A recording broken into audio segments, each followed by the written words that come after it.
আসসালামু আলাইকুম ওয়া রাহমাতুল্লাহি ওয়া বারাকাতু। প্রিয় মা ও বোনেরা, আমরা এই জায়গাতে কোরআন পড়ার ক্ষেত্রে অনেকেই ভুল করে থাকি। তো আজকে আমরা জানবো যে কোন জায়গাটায় আমরা ভুল করে থাকি, যার কারণে আমাদের কোরআন পড়াটা সহি শুদ্ধ হয় না এবং আলেম উলামারা যেইভাবে কোরআন পড়তে পারে আমরা কিভাবে কোরআন পড়বো। তো আমাদের ভুলটা কোথায় হচ্ছে আজকে আমরা সেগুলো জানার চেষ্টা করব। তো আজকের সবকটি খুবই গুরুত্বপূর্ণ একটি সবক। আমরা সবকটি ভালো করে দেখে, ভিডিওটি ভালো করে বুঝে দেখে এবং এই সবকটি শিখে নেওয়ার চেষ্টা করি, যাতে কোরআন শরীফ আমাদের কোনো রকমের ভুল না হয়, সহি শুদ্ধভাবে সুন্দরভাবে পড়তে পারি। সুপ্রিয় দর্শক, তো আমরা আগের সবকে পড়েছিলাম যে অক্ষর কতগুলি আছে, কি কি আছে, কত রকমের আছে, সেগুলি আমরা শিখেছিলাম। আজকে আমি আপনাদেরকে খুবই সুন্দর একটি বিষয় বলে দেব। দেখুন, এইখানে আমি বোর্ডের মধ্যে লিখেছি যে কোনটা ঠিক হবে, কোনটা ভুল হবে।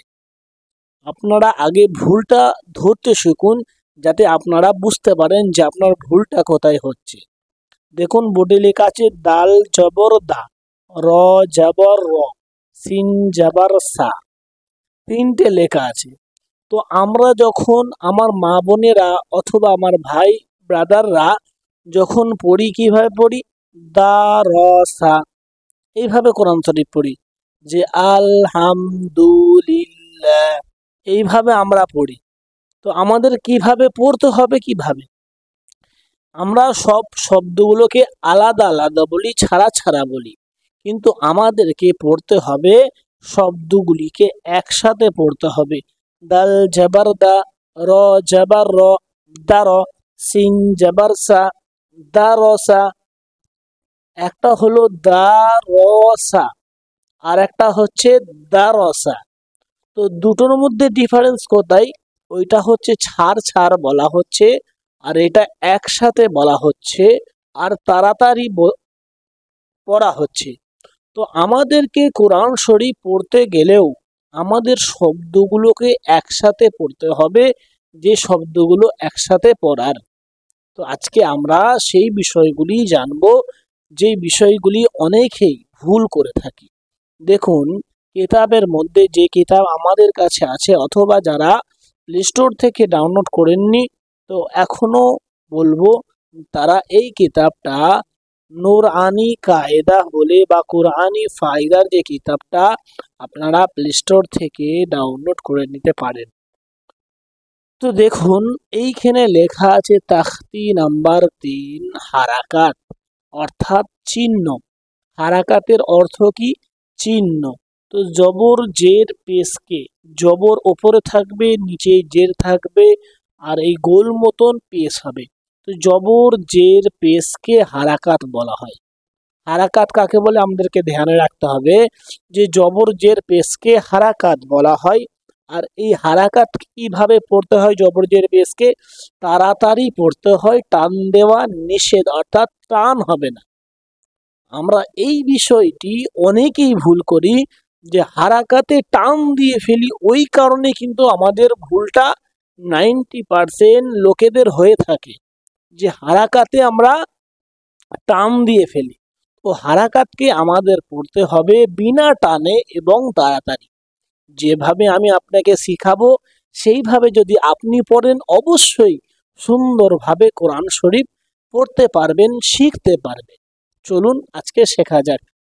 তো প্রথমেই আপনারা এই আলিফটাকে হামজা করে নেবেন। আলিফের সাথে যখন জবর জের পেশ যুক্ত হয় সেটি হামজা হয়ে যায়। তাহলে কিভাবে পড়া হবে? হামজা জাবার, দুটি লেখা আছে, হামজাটা লেখা আছে, জাবারটা লেখা আছে। আমাদেরকে এর উচ্চারণে কি আছে সেটা বার করতে হবে।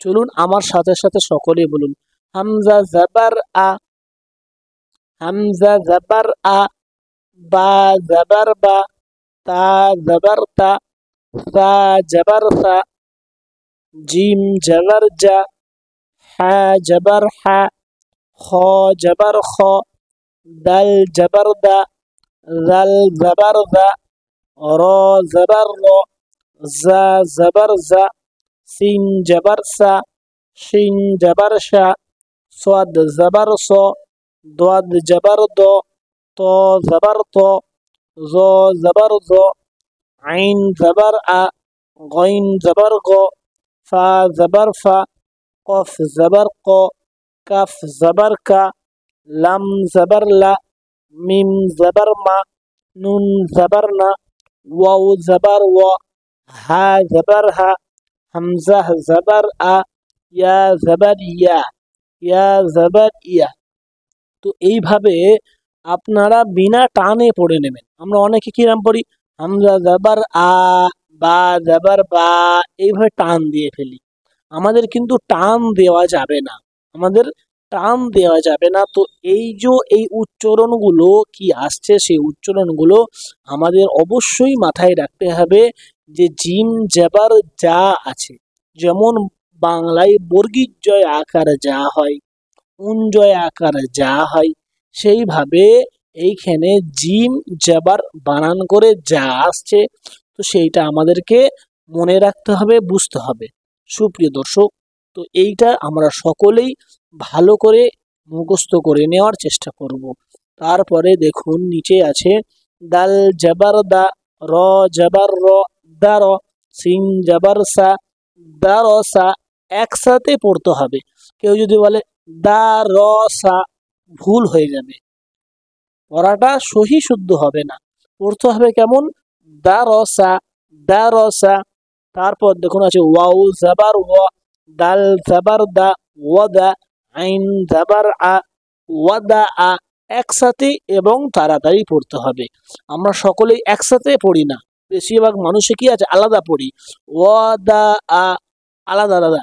একসাথে বললে ওয়াদা আ, তাড়াতাড়ি ওয়াদা আ। আমার সাথে সাথে সকলে বলুন ওয়াদা আ। তারপর দেখুন আইন জাবার আ, বা জাবার বা, আবা, আবা। একসাথে আবা বললে ভুল হয়ে যাবে। আবা, দাল জাবার দা, আবাদা, আবাদা, আবাদা। তারপর আছে দেখুন কাফ জাবার কা, সিন জাবার সা, কাসা, বা জাবার বা, কাসা বা, কাসা বা। তো এইভাবে একসাথে সাথে আমাদেরকে পড়তে হবে, প্লাস তার সাথে সাথে তাড়াতাড়ি পড়তে হবে। কাসা বা, একসাথে কাসা বা। তারপর আছে দাল জাবার দা, খ জাবার খ, দা খ, লাম জাবার লা, দা খ লা, বা জাবার বা, লাম জাবার লা, বালা, গইন জাবার গ, বালা গ, ওয়াও জাবার ওয়া, জিম জাবার যা, ওয়াজা, দাল জাবার দা, ওয়াজা দা, সিন জাবার সা, জিম জাবার যা, সাজা, দাল জাবার দা, সাজা দা। তো এইভাবে আমাদেরকে প্রত্যেক শব্দগুলি এক একটা শব্দের মতন পড়তে হবে। যেমন ওয়াদা আ একটা শব্দ, যেমন আমরা বাংলা ইউজ করি সহজে, নরমে, বা আমরা যদি এরম তো বলি না যে নরমে, আলাদা আলাদা বলি না, একসাথে বলি। সেরকমই আমাদেরকে কোরআন পড়তে গেলে প্রত্যেক শব্দকে একসাথে বলতে হবে। দারসা, ওয়াদা আ, আবাদা, কাসাবা। একসাথে মনে করতে হবে যে এটা একটাই শব্দ, আমাদেরকে একবারে বলতে হবে। যদি আমরা আলাদা আলাদা বলি কিন্তু ভুল হয়ে যাবে। সুপ্রিয় দর্শক, তো আপনাদের বেশিরভাগ মানুষেরই এইটা ভুল হওয়ার কারণে কোরআন শরীফ অনেক ভুল হয়ে থাকে। ওই জন্যে আমরা সকলেই এই বিষয়টি ভালোভাবে গুরুত্ব সহকারে পড়ার চেষ্টা করব ইনশাআল্লাহ তাআলা। তো আজকের ভিডিওটি এটুকুন। যদি ভিডিও ভালো লাগে ভাই, অন্য মানুষের কাছে একটু শেয়ার করে দিই, যাতে অন্য মানুষেরাও আপনার শেয়ারের মাধ্যমে শিখতে পারে, জানতে পারে। আসসালামু আলাইকুম ওয়া রাহমাতুল্লাহি ওয়া বারাকাতুহু।